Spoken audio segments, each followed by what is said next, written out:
अहम खबर अब तक पहुंचाएंगे। इस्लामाबाद हाई कोर्ट ने बानी पीटीआई की तोशाखाना 2 केस में जमानत मंजूर कर दी है। जस्टिस मियां गुल हसन औरंगजेब ने ये जमानत मंजूर की है। अपडेट आपको कर रहे हैं। इस्लामाबाद हाई कोर्ट ने बानी पीटीआई की तोशाखाना 2 केस में जमानत मंजूर कर ली है। जस्टिस मियां गुल हसन औरंगजेब ने जमानत मंजूर की है। वाज़ेह रहे कि बानी पीटीआई के लिए ये एक बड़ा रिलीफ भी तस्वुर होगा। फैसल अब्बास ने भी हमें ज्वाइन कर लिया है, उनसे मज़ीद बात कर लेते हैं। जी फैसल अब्बास, मज़ीद क्या डिटेल्स हैं? बानी पीटीआई की तोशाखाना 2 केस में जमानत मंजूर हो गई है। देखें जी, बिल्कुल आज बड़ी अहम तरीन समाअत इस्लामाबाद हाई कोर्ट के जस्टिस मियां गुल हसन औरंगजेब की अदालत में हुई है, जिसमें बानी पीटीआई की तोशाखाना 2 केस के अंदर जमानत मंजूर हो चुकी है। इस हवाले से इससे पहले जो बुशरा बीबी हैं, उनकी जमानत भी तोशाखाना 2 केस के अंदर जस्टिस मियां गुल हसन औरंगजेब ने मंजूर की थी। इस हवाले से आज जो बानी पीटीआई के वकील हैं सलमान सफदर, उनकी जानिब से तवील तरीन दलाइल दिए गए और सलमान सफदर की जानिब से मौक़िफ़ अपनाया गया कि जो एक जो ज्वेलरी सेट है उसके ऊपर, बलगारी सेट के ऊपर जो केस बनाया गया है, इससे पहले चूंकि अब नैब तरमीम का फैसला आ चुका है तो उसमें जो काबीना का डिसीजन है उसको इस्तिस्ना हासिल है। उसके बाद उन्होंने कहा कि जहां तक बुशरा बीबी का मामला था वो चूंकि घरेलू खातून थी, पब्लिक ऑफिस होल्डर्स नहीं थी, इस हवाले से बानी पीटीआई की हद तक जो एफआईए है, एफआईए भी अपना केस अदालत के अंदर साबित नहीं कर सकी।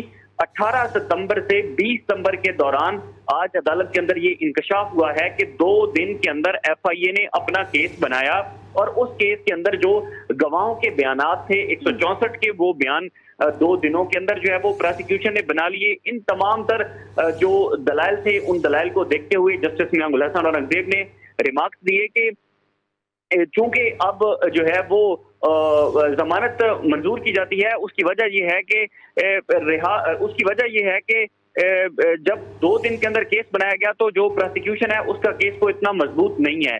इस बुनियाद पर अदालत ने जो है वो आज बानी पीटीआई को तोशाखाना 2 केस में जमानत मंजूर करते हुए रिहा करने का हुक्म दिया है।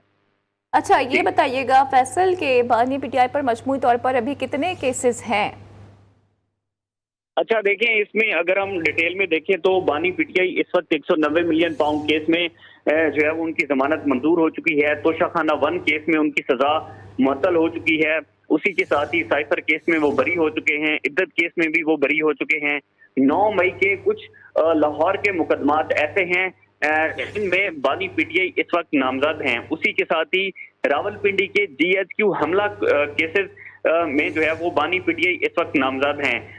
जो मेन केसेस हैं जिसमें करप्शन के केसेस के इल्जामात लगते थे, उनमें बानी पीटीआई जो है वो जमानत पर हैं। Toshakhana 1 case, Toshakhana 2 case, 190 million pound case, cipher और इद्दत केस से पहले ही खत्म हो गए थे।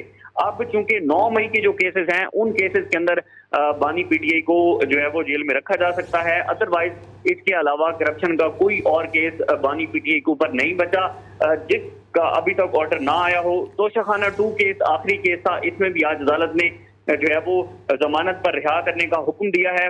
अब देखना होगा कि ये बड़ा इंटरेस्टिंग होगा कि जो कौन से ऐसे केसेस हैं 9 मई से मुतालिक जिनमें अब इमरान खान की जो है वो गिरफ्तारी डाली जाती है। ठीक है, जैसे कि आपने कहा कि अभी कुछ ऐसे केसेस हैं जिनकी बुनियाद पर ये देखना होगा कि उनमें क्या उन्हें जेल के अंदर रखा जा सकता है या नहीं रखा जा सकता। लेकिन अगर पाकिस्तान तहरीक इंसाफ के रहनुमाओं की हम बात सुने और देखें तो वो ये कहते हैं कि बानी पीटीआई दीगर केसेस में जुडिशल हैं, जिसके तहत सिर्फ और सिर्फ उनके तहत जो पूछगछ है उसकी कार्रवाई हो सकती है और ज़रूरी नहीं है कि उन्हें कैद में रखा जाए। तो ये सारी डेवलपमेंट आज हम देख रहे हैं और इस्लामाबाद हाई कोर्ट ने बानी पीटीआई की तोशाखाना 2 केस में ज़मानत मंजूर कर ली है।